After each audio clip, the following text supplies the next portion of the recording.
یک زن رو چنان لطوکوب کردن، هم خسور هم شوهرش، که قدر لطوکوب کردن و بعدش گفتن این دیوانه شده، به دست پای زنجیر گرفته.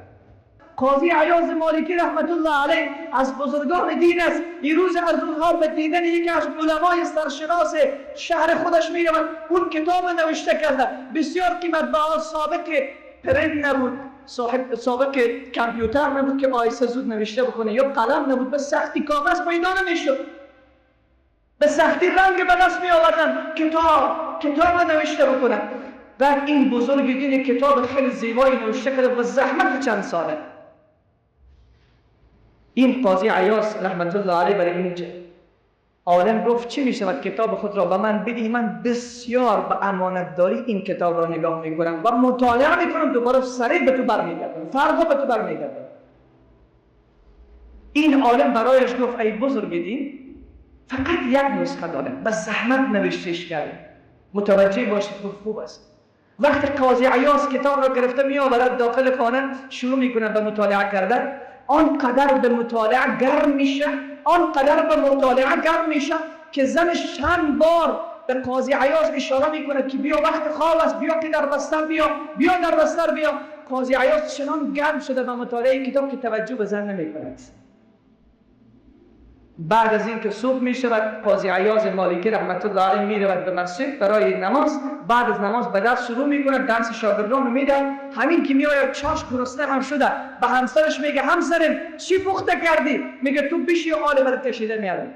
بعد از لحظات قاضی عیاض متوجه میشد کاسه ای را میآورد که این کتاب را سوختانده، زنش تمام تکه های کاغذ داخل این کاسه هست. پیش قاضی عیاض میمونه، بفرمایید بخورید.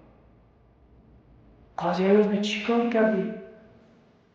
تو تباه کردی من امانت مسلمان رو آتش زدی، تو این کتاب رو آتش زدی. میگه بله، من شب چند مرتبه به تو اشاره کردم که بیا وقت خواب است، اون کار تو این کار من. قاضی عیاض سیلی نمیزند، نمیگوید برو طلاق هستی، برو دیگر زن من نیستی. قلم بر میدارد، با چشم پر از اشک چند تا ورق پیدا میکند، این کتاب را نوشته میکند از اول تا آخر. چون شب مطالعه کرده، الله چنان حافظه برایشون داده بودن، اونها بزرگ بودن، دلهای بزرگ داشتن. تمام این کتاب را نوشته میکند. بعد دوباره به صاحبش میدهد، میگه که مکاستی پیدا نکرده کتاب؟ میگه نه درست است کتاب من.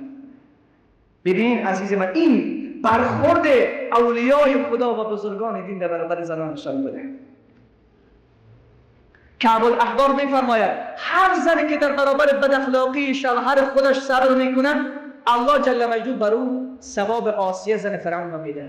چون فرعون بسیار ظلم کرد به این زن، بسیار ظلم کرد به این زن پارسا و عابده.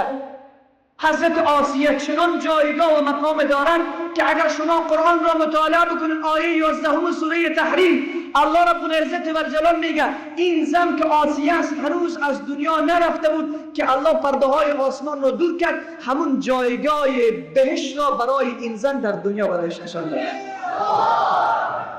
هر زنی که در برابر بداخلاقی شوهرش صبر میکند، مادران من خوب بشنوند، با گوش باز بشنوند، نگویند چقدر صبر کنیم. مادر گرامی، دنیا تمام میشود. مادر گرامی، چراغ ظلم ظالم تا دم محشر نمیسوزد. اگر سوزد شبی سوزد، شب دیگر نمیسوزد.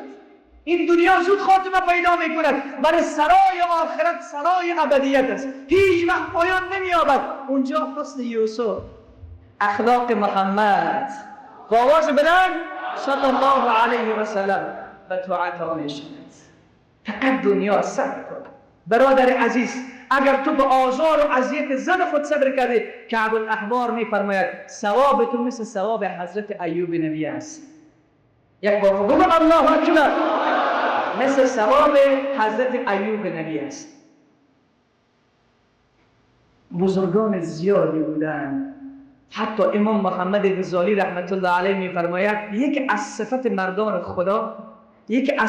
مردان خدا صبر کردن و تحمل کردن در برابر آزار و اذیت زنان است که صبر میکنند. من اون جمله را کامل بکنم. عزیز من، هیچ مرد که برادرت هست یا خواهرت هست یا پدرت هست یا مادرت هست حق ندارد دست بلند کند به سر زن تو. حتی رسول صلی الله علیه و سلم فرمود اونهایی که زنهای خود را میزنند بهترین شما نیستند.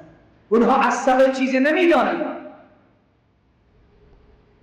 حتی اگر زن بگوید فتوای عالمگیری را مطالعه بکنید، اگر زن بگوید که من برای شوهر خود نان پخته نمیکنم، در فتوای عالمگیری میآید که برود شوهر از بازار برای خود غذای تهیه بیاورد.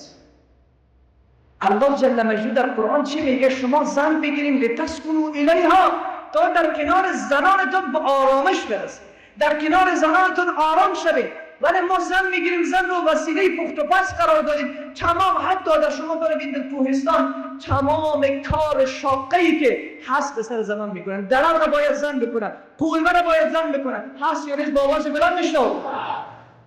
حتی زن خشماری میکنن. نیست وظیفه زن این، برادر مسلمان. کار زن این نیست. تمام خانه رو نوکری کردن، لباس کل خانه رو شستن، این وظیفه زن نیست.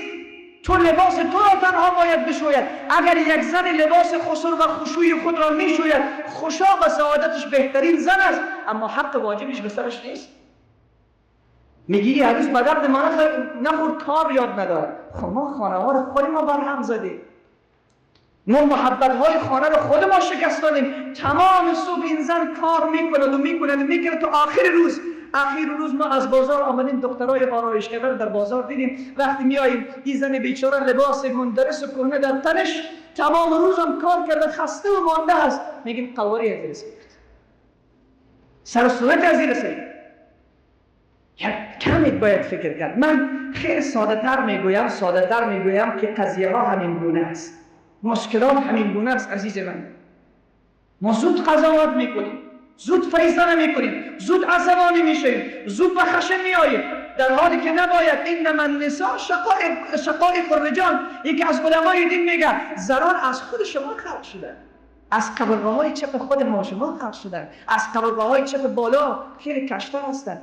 رسول صلی الله علیه و سلم میگه اگر قبرگاه کج راست بکنی میشکنه، اگر راستش بکنی باز باید طلاقش بدی، و اگر بگذاریم کج شده میرود. خیلی چی کار بکنی؟ با از اون تهیش کار بگیر.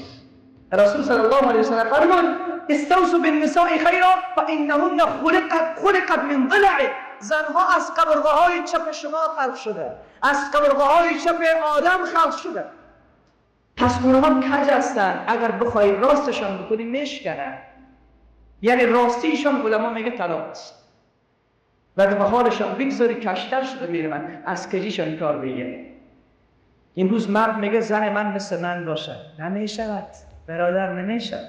تو مردی، تو صفت خود را داری، زن صفت خود را دارد. زن میگه مرد مثل من بشود، نمیشود، اون صفت خود را دارد. زن به صفت خودش خلق شده. طراحی وجود زن فرق میکند به طراحی وجود مرد. نباید با قیاس من میخوام زن من مثل من باشه، نمیشود. چون زن من مثل من دعوتگر نیست، نمیشود.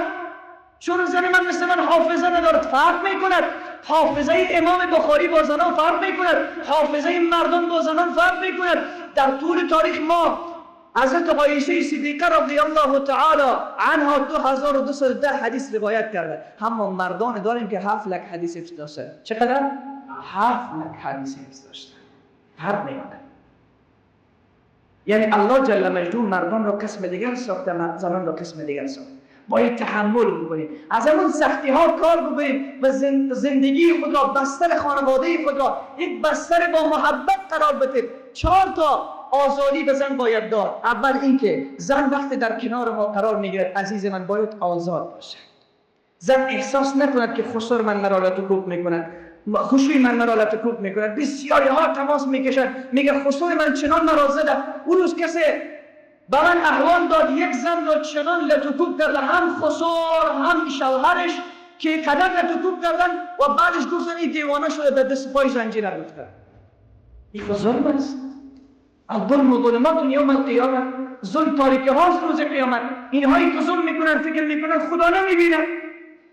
اینها فکر میکنن ما این دختر مردم رو آوردیم، هر کاری کردیم میشود.